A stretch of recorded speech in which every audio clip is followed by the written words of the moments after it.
Now, the Socio-Economic Rights and Accountability Project, SERAP, has called on President Bola Tinubu to order the Code of Conduct Bureau to publish his declared assets. SERAP also urged Vice President Kashim Shettima, ministers, governors, and National Assembly leaders to disclose their assets publicly.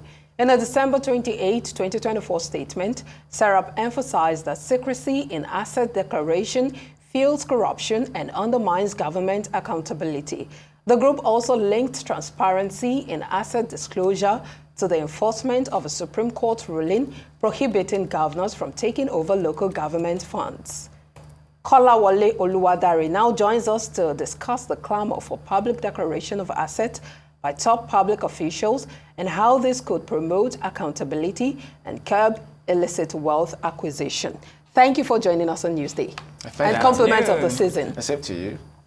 Well, let's begin by looking at how feasible this is. You are SERAP, you are calling for the president to publicly declare his asset, of course, as provided under the Constitution. But looking at the fact that the Code of Conduct Bureau members or leaders are appointed by the president, of course, ratified by the National Assembly, how feasible do you see this? Because, you know, he who pays the piper dictates the tune, and we know how it works in Nigeria. In this instance, I think I beg to differ. Who calls the tune in this instance will be the Nigerian people. That's right. And they voted in Nigeria. That is what it's supposed to be. But we know what happens in situations where, you know, the INEC president, or rather the INEC, chairman. What's it called now? Chairman is appointed by the president. And, you know, he usually, okay, let me not use that word, but we have cases where we have disputed election cases and everything dancing to the tune of those who appointed the people at the helm of affairs. I do not think that is the case in this instance, clearly. And we have precedent. Former President Yar'Adua did this. The law mandates the president to do this. Morality mandates the president to do this. I see no reason why he wouldn't do it. And if the president does not eat this call, like the ones done previously, I think it's because the Nigerian people have not owned the advocacy to compel the president to act in this instance, which is why I would say again that the Nigerian president, as powerful as it may look within the context of the Constitution, is still answerable to the people. Because in the context of our democracy, the president went around Nigeria soliciting for votes, telling people what he or will not do when he's in office. And it's answerable to them still. So I believe, and this is even in his interest, to do this now. And I really believe it worked this time. I like that. Absolutely. Yeah. I definitely agree that the president works for us. So, when it comes to enforcement mechanisms, what would you like to see to make, you know, public disclosure truly effective, as opposed to what we see that's often the case of just a paper exercise? I think it's more of a political will on the part of those at the helm of affairs. The legal framework is good as it were. Not perfect, but it's good. The law is very clear as to what public officers, including the president, should do. What has been absent is the political will to follow the law. And I think the people have that power to invoke that political will. And we've seen it done before. The former Justice Onoge, the political will appeared all of a sudden from wherever it came from. And that aspect of constitutional provision on asset declaration was invoked and applied. And I see no reason why that cannot be done now. And so the law as itself is fine. It is just basically for the people to be able to participate in governance, calling on the president and the governors and every public officer to do this. And I believe it will work this time. Okay, so I'm wondering if there are consequences if the president fails to go by your dictate or your requirements, because we know that there are several cases that have gone through the court. SERAP has called for, you know, some actions to be taken, and some of them just, you know, get swept under the carpet. In this instance, it is the dictates of the Nigerian people. Perhaps you can say SERAP is just amplifying that, since everybody cannot be in the studio or write a public statement. And the consequences will be that, and I think the president needs to understand this clearly, and every public officer. This is an opportunity for the president to demonstrate his repeated fight against corruption and to buy the much needed public goodwill to publicly declare his assets. I want to believe he has declared his assets to the CCB. What we are asking is for him to make it public. And we've seen a former president who has done that. So why can't he do that? And I think the penalty, apart from the legal penalties that is in the Constitution, will be that widening gap. It's further widening of buying that public trust. It creates more distrust with the people. May I ask what the legal penalties are? The provisions of the Constitution for a public officer who either doesn't declare, over-declares, or under-declares, because those are some of the nuances of asset declaration. Okay, so the penalties are quite clear. 3 major penalties, as it were. Vacation of office. The CCT, that is Code of Conduct Tribunal, has the power to mandate such an individual to vacate office. And a sort of an order removing, not saying that such an individual cannot occupy any public office for at least not more than 10 years. And then a forfeiture of any of assets involved. Those are the 3 penalties outlined in the Constitution and in the Code of Conduct Tribunal Act. all right, so when it comes to those who don't, excuse me, those who don't see reason with public declaration of assets, some of the critics say that it actually exposes officials to security risks. I'm just the messenger. So don't shoot me. But how do you respond to this in terms of what measures could be put to safeguard public declaration of assets? In this I think case? that could only be coming from a place of ignorance, perhaps well-meaning, but still ignorance all the same. And we can look at this briefly from the prism of the concept of social contract, which is a very fulcrum of democracy. It means individuals who want to occupy public office are getting powers from the people. Yeah. It means they must be able to demonstrate that they are not only transparent, but accountable.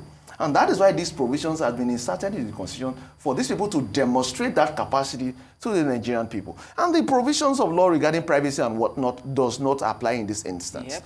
What we are simply saying, what the law quite says, that paragraph 3, part 1 of the third schedule is saying, make it accessible to the public. And it's very important because even the CCB itself, as part of its exercise of its mandate to verify, in the CCB Act, there is a provision that says that they can receive complaints from the public and the citizens. So how are you supposed to receive complaints from me about what is wrong with someone's asset declaration form when I did not know when what he or she has declared? Really? Sure. Let's talk about some of the nuances you mentioned earlier. For instance, the padding of the asset, because some declare the asset in anticipation of the asset they would gather up, acquire when they get into office.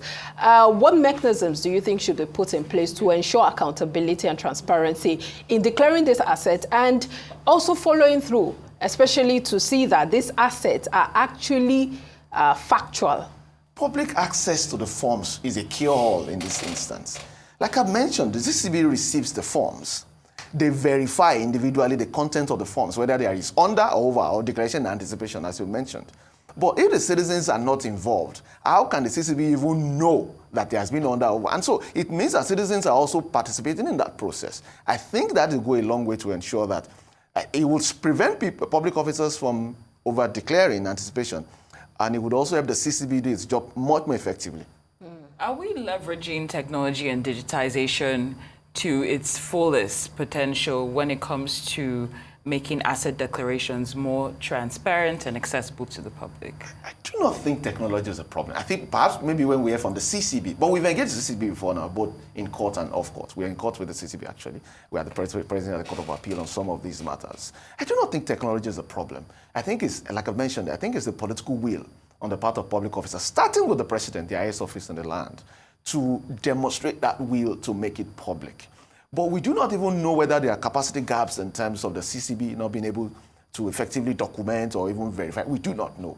And that is why, again, public access would show these issues and will go a long way to solve them. But we are not hearing that from the CCB, except that the CCB is holding these forms close to its chest. Whether they have them, we do not even know. So how do I know, for instance, if the president has not declared his assets? I cannot know. I can only take the president's word for it or take the CCB's word for it.